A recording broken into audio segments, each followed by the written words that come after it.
जय बुंदेलखंड साथियों मैं यश त्रिवेदी बांदा पॉडकास्ट के इस नए वीडियो में आपका बहुत बहुत स्वागत करता हूं। तो साथियों, जैसे कि आप देख पा रहे होंगे कि मेरे पीछे बुंदेलखंड का नायक ये मूवी बनने जा रही है बुंदेलखंड में हमारे।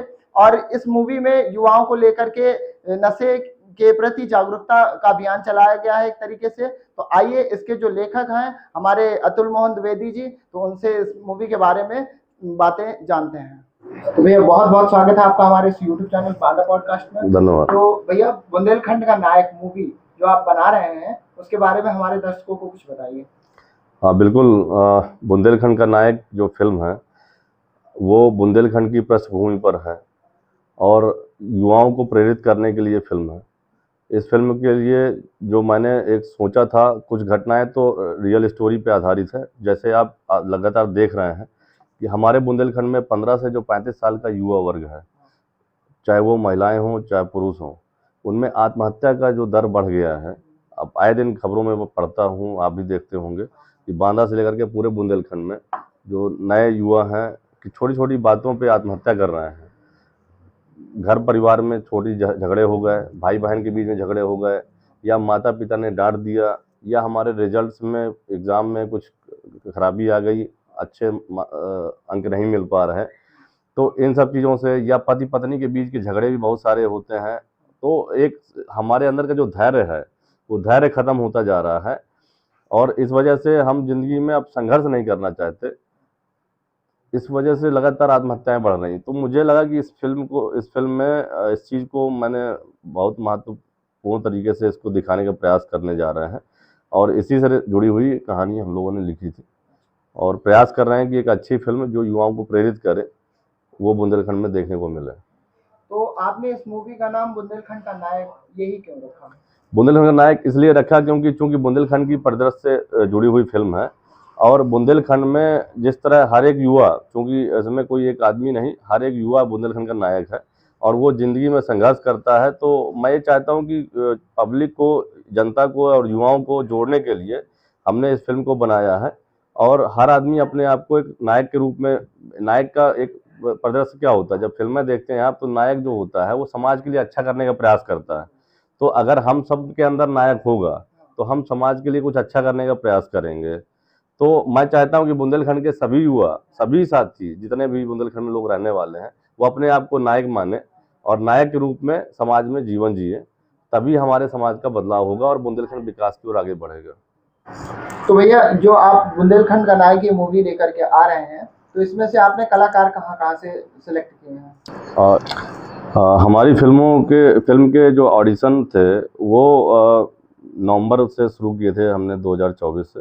और बांदा में ऑडिशन किया था हमने, महोबा में भी ऑडिशन किया था और छतरपुर में ऑडिशन किया था। क्योंकि फिल्म की जो शूटिंग लोकेशंस हैं वो बांदा, महोबा, छतरपुर बेस्ड हैं, तो इसलिए हमने इन तीनों जगहों पे ऑडिशन किए थे। और ऑडिशन में हमारे यहाँ जो आर्टिस्ट आए हैं वो लगभग बुंदेलखंड के सभी ज़िलों से, आसपास के, जो अपने उत्तर प्रदेश के, बांदा से, महोबा से, करबी से, हमीरपुर से, फतेहपुर से, झांसी से, उरई जालौन से और छतरपुर बेल्ट से तो है ही। तो लगभग बुंदेलखंड में अपने सभी ज़िलों से आर्टिस्ट इसमें पार्टिसिपेट कर रहे हैं और उन्होंने ऑडिशन दिए और जो फिल्म में काम करने जा रहे हैं वो भी आसपास के अपने लगभग सभी ज़िलों से आर्टिस्ट काम करने जा रहे हैं। तो एक सभी की भागीदारी, चूँकि बुंदेलखंड, चूँकि ये जो फिल्म का जो मेरा प्रोजेक्ट है, हम चाह रहे थे कि जिस तरह भोजपुरी इंडस्ट्री खड़ी है और साउथ में इंडस्ट्री खड़ी है, उस तरह हमारे यहाँ पे हमारे आर्टिस्टों के साथ ही फिल्में बने, उनको लेकर के बने, बुंदेलखंड के कलाकारों को लेकर के फिल्में बने और बुंदेलखंड में ही सिनेमा खड़ा हो और निचले स्तर पर थिएटर पे हमारी फिल्में रिलीज हो। उस पर्पज़ से फिल्म की मेकिंग करने जा रहा है। तो भैया आपकी जो ऑडिशंस हुए हैं उन ऑडिशनों में जो कलाकार पार्टिसिपेट किए हैं उनको लेकर के आपको क्या लगा है कि मतलब यहाँ के लोगों के लिए, मतलब उनके मन में कितनी दिलचस्पी है इस फील्ड को लेकर के, और कितने लोग इस चीज़ में अच्छा परफॉर्म कर पा रहे हैं? इस चीज़ के बारे में थोड़ा सा बताइए। बहुत अच्छा क्वेश्चन है आपका ये। जब मैं इस फिल्म के लिए ऑडिशन करने जा रहा था तो चूंकि इस फिल्म के जो प्रोड्यूसर हैं वो आलोक मोहन और आसमा सिद्दीकी हैं और ये film Shri Mohan entertainments private limited के बैनर तले बनने जा रही है, तो इसकी जिम्मेदारी, चूंकि एज ए राइटर, फिल्म का राइटर भी हूँ मैं और फिल्म में एक्टर भी हूँ, लेकिन मैनेजमेंट भी मैं देख रहा हूँ यहाँ पे, तो सारी चीज़ें फिल्म के से जुड़ा हुआ। तो जब ऑडिशन करने जा रहे थे तो प्रोडक्शन टीम से डिस्कशन हुआ, क्योंकि बुंदेलखंड में चूंकि हम लोग बहुत ज़्यादा सीरियस नहीं रहते किसी काम के लिए, तो हमने जब ऑडिशन करने जा रहे थे तो टीम से डिस्कस किया, प्रोडक्शन टीम ने भी डिस्कस किया, ऐसा विषय आया कि एक छोटा सा अमाउंट ऑडिशन का फीस रखना चाहिए, जिससे कि सीरियस आर्टिस्ट काम करने के लिए, जब हम फिल्म में बड़ा पैसा लगा रहे हैं तो अगर 200-400 रुपये, 1000 रुपये खर्च करके जो आर्टिस्ट आएगा फिल्म में ऑडिशन देने के लिए, तो वो काम के प्रति सीरियस रहेगा। क्योंकि बुंदेलखंड में हम लोग काम के प्रति सीरियस नहीं रहते, तो ऐसा माना जाता है, लोग बाहर के लोग मानते भी हैं। तो जब इस फिल्म के बारे में मैं डिस्कस करने, चूँकि मुंबई तक मैं गया, इस फिल्म को रजिस्टर्ड कराया, तो यहाँ पे कोई इन्वेस्टमेंट करने के लिए तैयार नहीं बुंदेलखंड के आर्टिस्टों को लेकर के काम करने के लिए। तो हमने रखा, फॉर्मेट रखा कि फ़ीस रखते हैं, जिससे कि सीरियस लोग ही केवल आर्टिस्ट यहाँ पे ऑडिशन दें और वो काम के प्रति सीरियस रहेंगे। तो जब हम करने जा रहे थे तो बहुत लोगों ने ऐसा कहा कि भैया इस ऐसा जो है आप फीस रख रहे हैं, बिना फीस के तो यहाँ आर्टिस्ट काम करने और ऑडिशन देने आता नहीं है, और आप फीस रख रहे हैं तो 5 आदमी भी आपके पास नहीं आएंगे। ऐसे चीज़ें मुझे मिलने को, सुनने को मिली। लेकिन एक बहुत मज़ेदार बात मैं बता दूं आपको कि मेरे पास अभी लिस्ट भी है। ये इस लिस्ट में आप आश्चर्य मानेंगे कि हमने जो आर्टिस्ट काम करने जा रहे हैं, क्योंकि फिल्म बड़ी थी, स्टोरी लाइन बड़ी है, तो लगभग 104 आर्टिस्ट हमने फाइनल किए हैं। ये नंबर देख रहे होंगे, 104 आर्टिस्ट, ये 3 पेज की लिस्ट है। और ये सभी आर्टिस्ट ऑडिशन दे करके, लगभग जो है फीस दे करके ऑडिशन दिए हैं, और उनमें से जो फाइनल हुए हैं ये फाइनल आर्टिस्ट हैं। मतलब जिनके ऑडिशन हुए हैं उनको सबको नहीं ले पा रहे हैं हम, जो अच्छे आर्टिस्ट निकले हम उसमें, तो वो जो छटनी के बाद वो 104 लोग हैं। आप समझ सकते हैं कितने लोगों ने ऑडिशन दिया होगा। तो ये एक मजेदार कि लोगों के अंदर टैलेंट हर जगह होता है और इंटरेस्ट भी सब हर जगह होता है, लेकिन काम करने की जरूरत होती है। जब तक आप मैदान में काम करने नहीं आते, अगर आप ईमानदारी से किसी प्रोजेक्ट को लेकर के आएंगे तो अपने आप आपसे लोग जुड़ेंगे। और मेरा पूरा विश्वास है कि जब ये फिल्म बन जाएगी, रेडी होकर के जब रिलीज हो जाएगी, तो अभी जो लोग 5 आदमी की बात कर रहे थे कि 5 आदमी भी ऑडिशन देने नहीं आएंगे, और हमारे पास 104 आर्टिस्ट फाइनल हो चुके हैं लगभग फिल्म में, क्योंकि हमें लगभग 100 आर्टिस्ट की ज़रूरत थी, तो वो फाइनल हो चुके हैं ऑलमोस्ट। कुछ कैरेक्टर के लिए हम लोग काम कर रहे हैं, जो फीमेल आर्टिस्ट के लिए, कि अच्छे कैरेक्टर्स मिल जाएं तो फिल्म और अच्छी बनेगी हमारी। तो उसमें 2-4 लोगों के ऑडिशन के लिए और ज़रूरत है, केवल हम लोगों को करने जा रहे हैं, जो फाइनल कर लेंगे वो हो जाएगा। लेकिन इस फिल्म को रिलीज करने के बाद मुझे पूरा भरोसा है कि जब लोग प्रोजेक्ट को समझेंगे, देखेंगे और उसका लेवल देखेंगे, तो अभी तो जो हमने जो ऑडिशन किए, इसके बाद अगले प्रोजेक्ट में इससे 10 गुना ऑडिशन मिलने वाले हैं और लोग काम करने के लिए आगे बढ़ करके आएंगे। तो भैया आपकी जो बुंदेलखंड का नायक मूवी आ रही है, इसकी थोड़ा सा स्टोरी के बारे में हमको बताइए। और फिल्म की स्टोरी मैंने लगभग जो बताई है आपको, कि चूँकि युवाओं की आत्महत्या को फोकस किया हमने, तो जो बेसिक कॉन्सेप्ट स्टार्ट किया है कि एक कैरेक्टर है, रहता है, जो उसमें जब अपनी ज़िंदगी की बहुत सारी समस्याओं से जूझते हुए और अपने बचपन से लेकर के अपने जवान होने तक वो इतनी सारी चीज़ों से का सामना करता है। उसके साथ इतनी ऐसी परिस्थितियाँ आती हैं, नकारात्मक परिस्थितियाँ, जिनसे वो फ्रस्ट्रेशन में चला जाता है, और उसके बाद उसको लगता है कि अब आत्महत्या ही मेरे पास रास्ता है, अब मैं ज़िंदगी में अब कुछ नहीं कर सकता। उसके साथ परिवार जो होता है, उसका परिवार भी ख़त्म हो गया होता है, तो वो आत्महत्या का प्रयास करता है। उसके बाद चूँकि एक्सीडेंटल वो उसको मृत्यु नहीं होती उसकी, और वो बच जाता है, हॉस्पिटल में एडमिट होता है, और हॉस्पिटल में उसके साथ ऐसे ऐसे घटनाएं होती हैं, ऐसे लोग मिलते हैं उसको जब उसके आसपास जहाँ पे एडमिट होता है, तो उनसे प्रेरित होकर के उसकी ज़िंदगी में एक नया मोड़ आता है, और वो ज़िंदगी में फिर एक नई संघर्ष की ओर आगे बढ़ता है, और फिल्म फिर उसी दिशा में आगे बढ़ जाती है, और वो समाज के लिए लड़ाई लड़ने का काम करता है। तो भैया जैसा कि आपने बताया कि मतलब बुंदेलखंड का नायक आपकी जो मूवी है, इसमें मतलब समाज के लिए आपने एक संदेश दिया, पर मतलब होता है ना कि मूवी में लोगों को सीरियस से ज़्यादा कॉमेडी और गाने वगैरह भी पसंद होते हैं, तो उसमें आपने मतलब पूरा बुंदेलखंड के इसी सीरियस उसको लेकर के रखा हुआ टॉपिक की कुछ कॉमेडी और गाने भी आपने इसमें कंटेंट किए? नहीं, एक्चुअली अब मैं, जैसे कि हम लोग बात कर रहे हैं तो फिल्म के बारे में बात कर रहे हैं, तो आप तो वैसे भी फिल्म में देखते होंगे, तो फिल्म में तो सब कुछ होता है। हाँ हाँ तो फिल्म में अगर किसी कॉन्सेप्ट पे स्टोरी तो बनती है, स्टोरी पे काम होता है, लेकिन उसमें आपको कॉमेडी भी देखने को मिलती है, गाने भी मिलते हैं, रोमांटिक भी मिलते हैं, मोटिवेशनल भी मिलते हैं, कुछ आइटम नंबर भी मिलते हैं। तो वो सारी चीज़ें मिलेंगी आपको इस फिल्म में। हम लोग फिल्म को एंटरटेनमेंट के लिए बना रहे हैं कि लोगों का एंटरटेनमेंट भी हो और समाज को कुछ सीखने को भी मिले। तो ये फिल्म में पूरा एंटरटेनमेंट है, कॉमेडी भी है, हाँ सब कुछ है, सारा चीज़ें हैं। और फिल्म में जो एक प्रेमी प्रेमिका के बीच की जो चीज़ें होती हैं वो भी हैं, सारी चीज़ें हैं। तो एक सब कुछ एक पूरा ओवरऑल पैकेज मिलेगा देखने को आपको। और संस्कारी तरीके से, चूँकि मैं पर्सनली साउथ इंडस्ट्री को बहुत पसंद करता हूँ, तो साउथ की फिल्मों से प्रेरित रहता हूँ मैं। तो साउथ में क्या बहुत क्लियर कॉन्सेप्ट पे काम करते हैं और समाज को देने का काम करते हैं बड़े ईमानदारी के साथ। तो और कल्चर को भी ध्यान देते हैं, संस्कृति को भी ध्यान देते हैं। तो हमने इसको फिल्म को कल्चरल भी रखा है और समाज को एंटरटेनमेंट भी देने का काम कर रहे हैं और प्रेरित करने का भी काम कर रहे हैं, सब कुछ है। और एक अच्छी संस्कारित फिल्म भी मिलेगी, उस पैटर्न में काम कर रहे हैं। तो दोस्तों, जैसा कि भैया ने बताया कि इस मूवी में आपको सब कुछ देखने को मिलेगा, सब कुछ देखने को मतलब जो एक बुंदेली सभ्यता है वो भी आपको देखने को मिलेगी। इस मूवी में आपको एक संदेश भी मिलेगा, जो मतलब नशे को लेकर के बुंदेलखंड में जागरूकता की भारी कमी देखने को मिलती है, उसको लेकर के एक संदेश भी है। और भैया ने जैसा कि बताया कि इसमें उन्होंने बुंदेली कलाकारों को भी शामिल किया हुआ है, तो ये मूवी जो रहेगी बुंदेलखंड के लिए बहुत ही अच्छी होने वाली है। तो आप सब जरूर इस मूवी को देखें और ढेर सारा अपना प्यार उस मूवी को दें। तो जैसे कि भैया आपकी मूवी है, मूवी का मेन टाइटल, मेन नाम ही आपने बुंदेलखंड का नायक रखा हुआ है, तो इसमें जो आपने गाने कंटेन किए हुए हैं, तो वो क्या बुंदेली गीत रहने वाले हैं कि हिंदी सॉन्ग रहने वाले हैं? संगीत पे जो आप विषय रखे कि किस विषय पे अपना म्यूज़िक है, तो चूँकि मैं, हाँ ये चूँकि पहले बेसिक में भी मैं अपडेट कर दूँ कि फिल्म की जो स्टोरी है, तो उस पे हम लोगों ने जिस तरह से उसको भाषा पे ध्यान काम किया है। हमारे बुंदेलखंड में जो हिंदी भाषा और बुंदेलखंडी में यूपी की जो बुंदेलखंडी है और एमपी की बुंदेलखंडी, इन तीनों में अलग अलग अंतर है।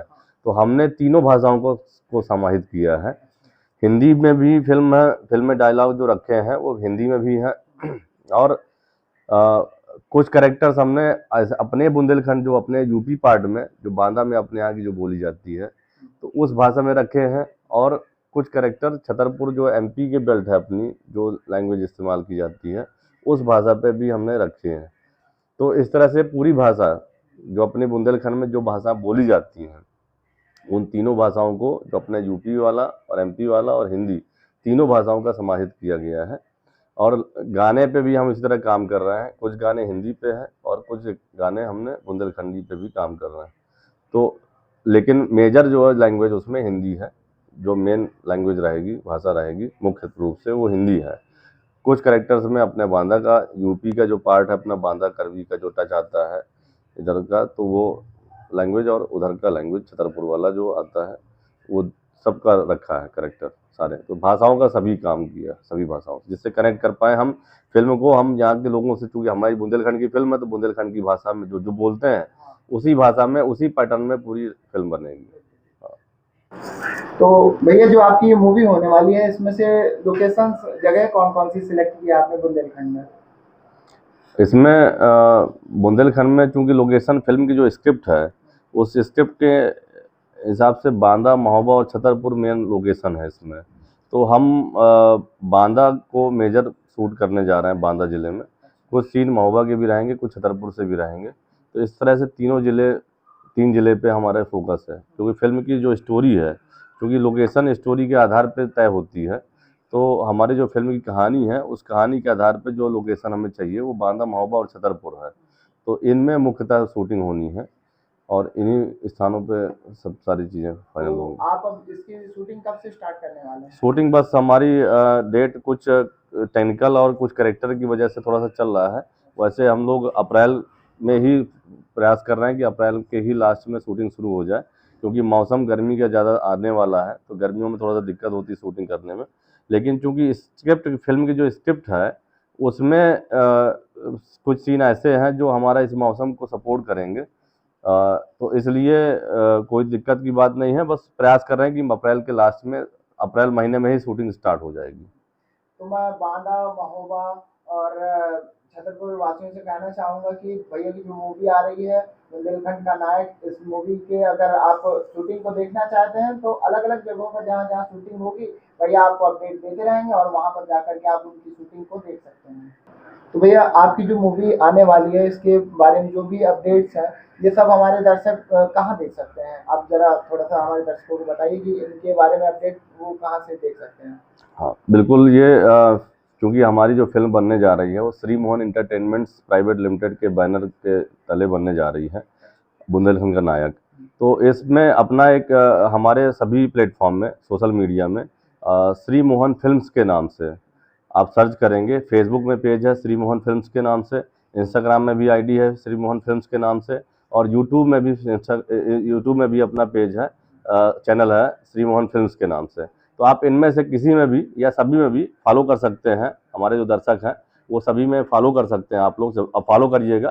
तो जिससे आपको समय समय पर जो सारी कार्यक्रम चल रहे हैं, ऑडिशन से जुड़े हुए या फिल्म मेकिंग से जुड़ा हुआ वो, और रिलीज से जुड़े हुए सारी जानकारी आपको श्री मोहन फिल्म्स में मिल जाएगी। तो हमारा ये पेज सोशल मीडिया में, तीनों में से फेसबुक में और इंस्टाग्राम में और यूट्यूब में, तीनों में फॉलो करें, एक ही नाम से है श्री मोहन फिल्म से, तो उसमें सभी अपडेट्स आपको मिल जाएंगे। तो भैया आपका जो ये प्रोजेक्ट है बुंदेलखंड का नायक, जो मूवी आप लेकर के आने वाले हैं तो उसको आप कहाँ रिलीज करने वाले हैं और हमारे दर्शकों को बताइए कि वो कहाँ इसको देख सकते हैं? ये फिल्म चूँकि मेरा जो विज़न है कि बुंदेलखंड में सिनेमा इंडस्ट्री खड़ी हो, और जिस तरह साउथ में और भोजपुरी में है, तो हमारे यहाँ की फिल्में बने, हमारे आर्टिस्टों को प्लेटफॉर्म मिले और ये फिल्में हमारे थिएटर पर रिलीज़ हो। तो हमारा पहला प्रयास है कि इस फिल्म को बनाने के बाद हम ग्राउंड लेवल पे इसको रिलीज़ करें। तो पहला हम प्रयास करेंगे कि आपके जो नज़दीकी सिनेमा घर हैं या नज़दीकी प्लेटफॉर्म है, किसी भी तरह से आपको ज़मीन में फिल्म को देखने को, ग्राउंड लेवल पर देखने को मिलेगी।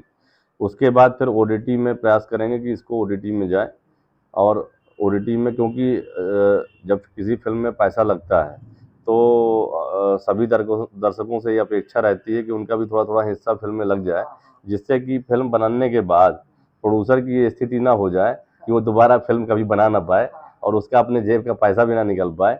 तो दर्शकों से ये ज़रूर अपेक्षा रहेगी, सभी से, पूरे बुंदेलखंड के हमारे वासियों से, कि अगर हम इस दिशा में प्रयास कर रहे हैं कि बुंदेलखंड के कलाकारों को मंच मिले और एक इंडस्ट्री खड़ी हो बुंदेलखंड की, तो आप सबका सहयोग मिलेगा, सबका प्यार मिलेगा, तभी ये चीज़ें आगे बढ़ पाएंगी। तो आप सब लोग यूट्यूब में देखने के बजाय पहले प्रयास करें कि थिएटर में जो हमारे फिल्म जब नीचे आए, रिलीज हो और ओटीटी प्लेटफॉर्म में आए, तो वहाँ पर देखें, तो कुछ आपका सहयोग एक जाएगा फिल्म के लिए। तो यहाँ के कलाकारों का मनोबल बढ़ेगा, जो प्रोडक्शन टीम है उसका मनोबल बढ़ेगा, जिससे आपको नेक्स्ट अच्छा प्रोजेक्ट मिल सके। तो पहला प्रयास ये होगा, उसके बाद फिर फाइनल यूट्यूब में तो आएगी ही, और वो आपका जो चैनल होगा अपना फिल्म का, श्री मोहन एंटरटेनमेंट्स का, उस पर जो श्री मोहन फिल्म्स पे वो देखने को मिलेगी बाद में उसमें। तो भैया जैसे कि मुझे याद है कि मैं शायद जब 12th क्लास में था उस टाइम पे आप शायद जिला थे युवा मोर्चा के, तो आप राजनीति से इधर अभिनेता के रोल में और इधर मूवी के बारे में आपको ख्याल कैसे आया? हाँ, ये बहुत सारे लोग चूँकि मुझे जानते होंगे राजनीतिक रूप से, हाँ हाँ। क्योंकि राजनीति में चूँकि काफ़ी काम किया, तो राजनीतिक क्षेत्र में मैं राजनीति में आने से पहले मैं एक्टर ही था। ये चूँकि बहुत कम लोगों को पता होगा, मैं 2006 में हमारे यहाँ पे चित्रकूट महोत्सव और कालिंजर महोत्सव कार्यक्रम शुरू हुए थे, उस समय स्टार्ट हुए थे। तो हम लोगों ने एक भरत मिलाप का, रामानंद सागर जी के जो रिकॉर्डेड था, उस पे हम लोगों ने भरत मिलाप का एक पूरा 40 मिनट का पूरा प्ले तैयार किया था। तो वो हमने कालिंजर महोत्सव बांदा में जीआईसी ग्राउंड में हुआ था 2006 में, और चित्रकूट महोत्सव चित्रकूट में रामलीला मैदान में हुआ था। तो हम लोगों ने परफॉर्म किया, तो उसमें भगवान श्री राम का कैरेक्टर मुझे करने का सौभाग्य मिला था। तो वो हमने प्ले किया था और वो बहुत हिट हुआ था। यहाँ तक कि रमेश चंद्र द्विवेदी जी थे उस समय जो सांसद रहे पूर्व में, तो उन्होंने चित्रकूट महोत्सव में 1100 रुपये का पुरस्कार दिया था हम लोगों को। 2006 में बड़ी बात थी हम लोगों के लिए। तो वहाँ पे जितने लगभग 10,000 से आसपास वहाँ पे दर्शक रहे होंगे, वो सब रोने लगे थे। तो परफॉर्म किया, तो एज ए एक्टर मैंने उसमें काम किया था। उसके बाद फिर लगातार हमारे यहाँ सनी भाई थे, सुनील कुमार सनी। तो सनी भाई बहुत अच्छे सिंगर रहे, उनके जो भी भक्ति एल्बम थे उसमें हम और प्रवीण प्रवीण हमारे साथ जो यूपी 90 में हम लोगों ने काम किया, तो प्रवीण और हम लीड करते थे। तो 2008 9 10 11 में हम लोगों ने उनके एल्बम में बांदा से लेकर ग्वालियर तक शूटिंग करने गए, और वो सिंगर थे और हम परफॉर्म करते थे एज ए लीड कैरेक्टर। तो एज उस वो मेरे कुछ गाने यूट्यूब में पड़े हुए भी हैं। तो तब से लगातार काम करता है। स्टेज में भी परफॉर्म किया हमने, कई सारे स्टेज पे डांस किए। और एल्बम के बाद फिर छोटी शॉर्ट मूवी संचेतना है, प्रवीण ने बनाई थी। उसके डायरेक्शन में संचेतना में हम लोगों ने काम किया, वो 2013-14 में ऐसे कुछ बनी थी। तो शॉर्ट मूवी में उसमें भी मैंने काम किया। पॉलिटिक्स में तो 2013 में आना हुआ मेरा, उसके पहले से लगातार काम कर रहा हूँ। और यूपी 90 आपने अगर वेब सीरीज जो लोगों ने नहीं देखी होगी वो देखें जरूर।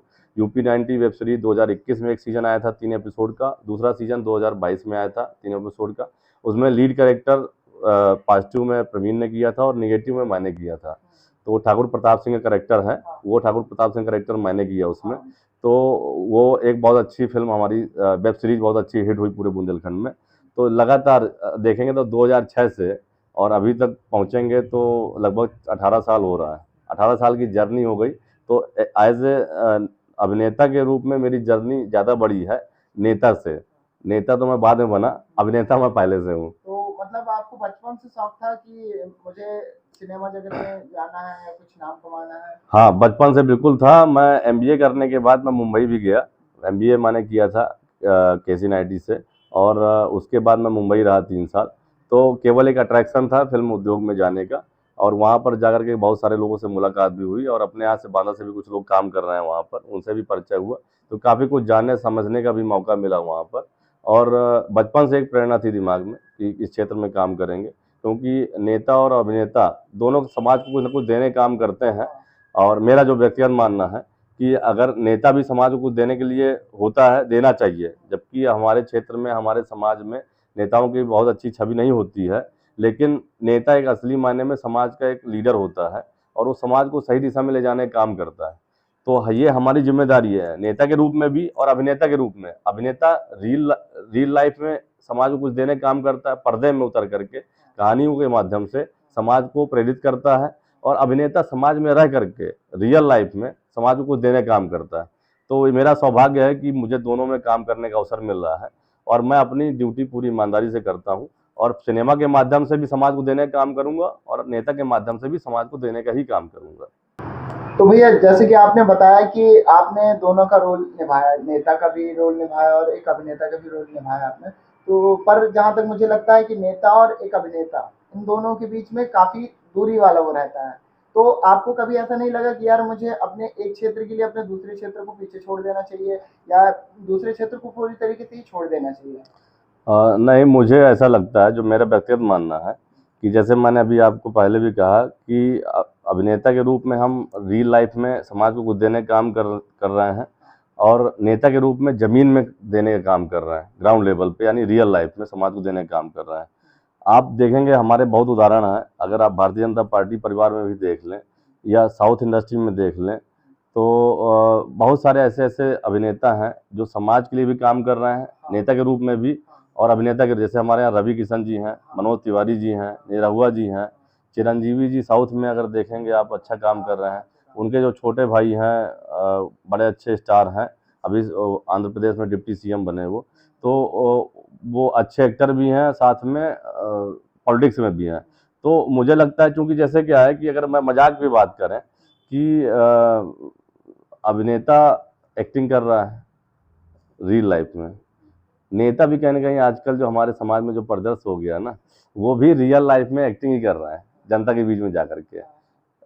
मेजॉरिटी जो हमारी है, समाज क्यों आज नेताओं को अच्छी नज़र से नहीं देखता? क्योंकि नेता भी अभिनय कर रहा है, सही मायने में काम नहीं करना चाह रहा है, अभिनय कर रहा है, ढोंग कर रहा है, समाज को दिखावा कर रहा है कि मैं आपके लिए बहुत समर्पित हूँ, लेकिन रियल मायने में वो काम नहीं कर रहा है।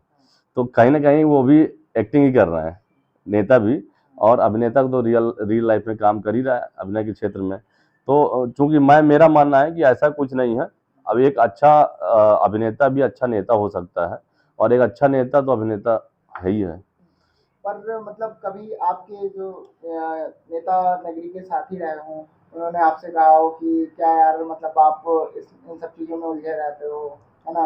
और मतलब जैसे होता है कि सिनेमा जगत के लोगों के अलग ही शौक होते हैं, उनको डांस का भी शौक होता है, उनको गाने का भी शौक होता है ना? हर चीज़ का इन चीज़ों का शौक होता है, जो मुझे लगता है राजनीति में इन चीज़ों को बहुत ही थोड़ा-सा एक अलग ही दृष्टि से देखा जाता बिल्कुल है बिल्कुल। ना? तो इन सब चीज़ों को लेकर के कभी कोई बातें वगैरह आपने फेस करी हैं? एक चूंकि मैं ये समझता हूँ कि जो अभिनेता का जो क्षेत्र होता है वो बहुत ग्लैमर का होता है, हाँ, और अभिनेता समाज से कटा होता है, हाँ, क्योंकि वो अपनी पर्सनल लाइफ में बहुत वो रहता है, इंगेज रहता है एक तरह से, और उनका एक अलग अपना अलग एक ऑरा होता है, और वो अपने में स्टारडम में रहते हैं, इसलिए वो ज़मीन से नहीं जुड़ पाते हैं।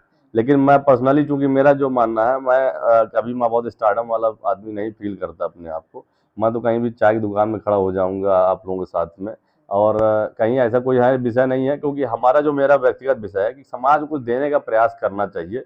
किसी भी रूप में काम करिए आप, लेकिन कुछ दे पाओ समाज को, सोसाइटी को आप दे पाओ, उसको मोटिवेट कर पाओ, जिससे आपके प्रयासों से समाज का कुछ आगे विकास हो, हमारे आने वाली पीढ़ियों का विकास हो। हमें उसके लिए प्रयास करना है, वो कोई भी माध्यम हो सकता है, वो चाहे राजनीतिक माध्यम से करें, चाहे अभिनेता के माध्यम से करें। राजनीति में कुछ चीज़ों में कभी कभी मेरे टकराहट होती है, और मैं लड़ता भी हूँ समाज में सही विषय के लिए, उसकी वजह से नुकसान भी उठाने पड़ते हैं राजनीति में। लेकिन मैं प्रयास में अपना काम करता रहता हूँ कि अगर राजनीति में नहीं कर पा रहा तो मैं अभिनेता के रूप में रियल लाइफ के माध्यम से भी समाज को देने का काम करूँगा।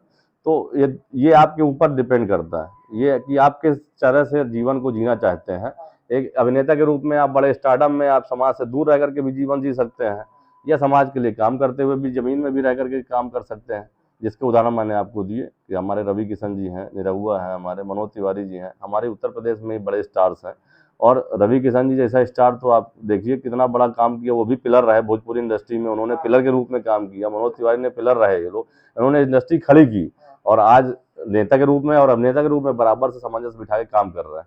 तो जीवन में बहुत सारी चीज़ें हैं, जैसे आप भी हैं, पॉडकास्ट कर रहे हैं, आपकी व्यक्तिगत लाइफ भी है, आपने अपना आपको घर के परिवार का भी देखना है, आर्थिक चीज़ों पे भी काम करना है, तो आपको हर तरह संघर्ष करना पड़ता है। आपका ये क्षेत्र है, इस क्षेत्र में भी काम करना है, घर परिवार का भी, अपने खर्चे भी मैनेज करने हैं, तो उस दिशा के लिए भी, रोजगार के लिए भी काम करना है, तो सारी चीज़ों को काम करना होता है। उसी तरह मुझे लगता है कि एक आदमी है, वो अपने आप को किस दिशा में ढालना चाहता है उस तरह ढाल लेता है। हम सारी दिशाओं में काम कर सकते हैं अगर हम सोच से काम करें, तो सोच बड़ी होती है। तो यूपी 90 जो वेब सीरीज आई थी उसके बारे में भी मैं आपसे कुछ जानना चाहूँगा कि वो वेब सीरीज का ख्याल मतलब आपके मन में या प्रवीण भैया के मन में आप लोगों ने कैसे मिलकर उसको डिसाइड किया, इसके बारे में थोड़ा सा बताइए। यूपी 90 चूंकि हम लोग लगातार शॉर्ट मूवी में काम कर रहे थे, तो चूंकि वेब सीरीज का दौर धीरे धीरे बढ़ता जा रहा था, तो ये विषय आया कि हम लोग कुछ वेब सीरीज बनाते हैं।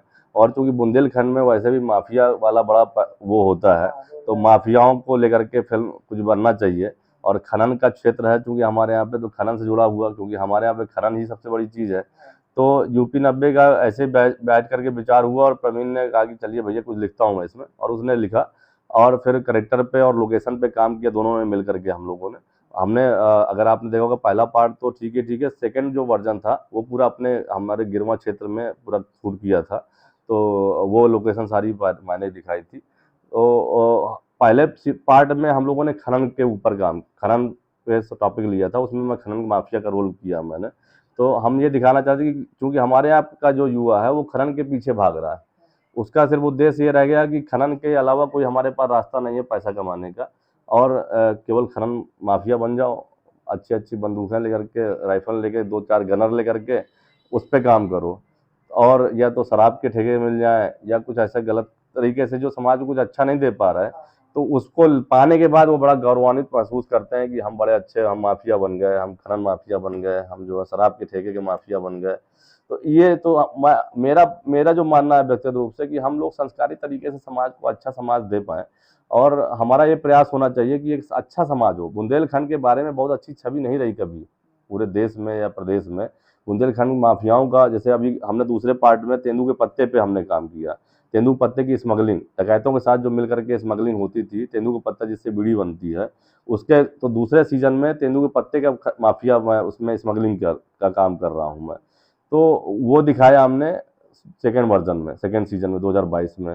तो दिखाने का मकसद केवल ये था कि ये लाइफ, उसके बाद उसकी हत्या होती है लीड कैरेक्टर की जो निगेटिव में, क्योंकि अंत का जो गलत काम का उसका अंत बुरा ही होता है। आप गलत दिशा में काम करोगे, गलत लोगों के संरक्षण में काम करोगे, गलत चाहे जो भी है उसका आपका रिजल्ट गलत होना है। बुरे काम का बुरा नतीजा नहीं किया तो करके देख, ये हमारे बुजुर्ग कहते हैं। तो हम मेरा मानना है कि युवाओं को, आप जैसे लोग अच्छे काम कर रहे हैं, पॉडकास्ट के माध्यम से लोगों को, अच्छे लोगों की बातें अच्छे लोगों तक पहुंचाने का प्रयास कर रहे हैं, समाज को देने का काम कर रहे हैं, अच्छी जानकारियां उपलब्ध कराने का काम कर रहे हैं, तो इसी तरह युवाओं को प्रेरणा लेनी चाहिए कि हम ये जो ढोंग धतूरा समाज को, हम संस्कार पे काम करना चाहिए। हमारे जो बड़े हैं, बड़ों का सम्मान करने की हमारे नेचर होना चाहिए। तो हम सिनेमा के माध्यम से यूपी 90 में हम लोगों ने दिखाया कि जो गलत काम करने वाले हैं उसका नतीजा गलत है, क्योंकि उसमें ठाकुर प्रताप सिंह की लास्ट में हत्या होती है। पहले पार्ट में वो सीजन में जेल जाता है, दूसरे में उसकी हत्या होती है। तो गलत काम करोगे तो गलत परिणाम मिलेगा, ये दिखाने का प्रयास किया है। तो भैया जो आपकी मूवी है मतलब बुंदेलखंड का नायक, तो इस पे अगर कोई आर्टिस्ट, कोई व्यक्ति अगर काम करना चाहता है तो वो आपसे कैसे जुड़ सकता है? उसके लिए हमारा, चूंकि ये ऑफिस है जहां हम लोग बैठे हुए हैं, ये कटरा में डॉक्टर भार्गव हॉस्पिटल के सामने बुंदेलखंड का नायक का बोर्ड लगा हुआ ऑफिस के बाहर। तो 18 अप्रैल के पहले संपर्क कर सकते हैं। कुछ फीमेल आर्टिस्ट पे प्राथमिकता ज़्यादा है, कुछ फीमेल आर्टिस्ट पे हम लोग और प्रयास कर रहे हैं। तो 18 अप्रैल के पहले फाइनल करना है हमको, तो वो फाइनल कर लेंगे। तो उसके लिए अगर कुछ अच्छे आर्टिस्ट हैं, अगर वो चाहते हैं तो उनको कहीं ना कहीं मौका दिया जाएगा फिल्म में काम करने का। तो वो ऑफिस में संपर्क कर सकते हैं। नंबर मैं आपको उपलब्ध करा दूंगा, 7880887227, ये नंबर है। तो ये आप अपना स्क्रीन पे चला सकते हैं। और यह हमारे जो जो मैंने बताया था आपको, अपनी जो आईडी है हमारी फेसबुक की, इंस्टाग्राम की और यूट्यूब की, उसमें भी नंबर आपको मिल जाएगा। तो वो संपर्क कर सकते हैं। 18 अप्रैल के पहले वो जो भी आर्टिस्ट हैं वो संपर्क करेंगे तो आपके माध्यम से उनको सूचना मिल जाएगी, तो वो आ सकते हैं और ऑडिशन के लिए संपर्क कर सकते हैं। तो दोस्तों, जैसे कि भैया ने बताया कि अगर अभी भी कोई आर्टिस्ट बचा हो जो मतलब चाहता हो कि मैं भी इस फिल्म में कोई लीड रोल करूं, है ना, या जिसके मन में भी अभी इस फिल्म को लेकर के कोई उत्सुकता हो, तो आप भैया से संपर्क कर सकते हैं। हम आपको उनका कॉन्टेक्ट नंबर प्रोवाइड करा देंगे। और जैसे कि भैया ने अपने ऑफिस का पता भी आप लोगों को बताया हुआ है, तो आप या तो उनके ऑफिस में आके संपर्क कर सकते हैं या उनसे कॉन्टेक्ट नंबर पे बात कर सकते हैं। तो चलिए दोस्तों, अब वीडियो को समाप्त करते हैं। और आपको ये वीडियो हमारा कैसा लगा हमें कमेंट में जरूर बताएं। और अब जल्दी ही हम आपके लिए नेक्स्ट वीडियो लेकर के आएंगे। जय बुंदेलखंड। जय बुंदेलखंड।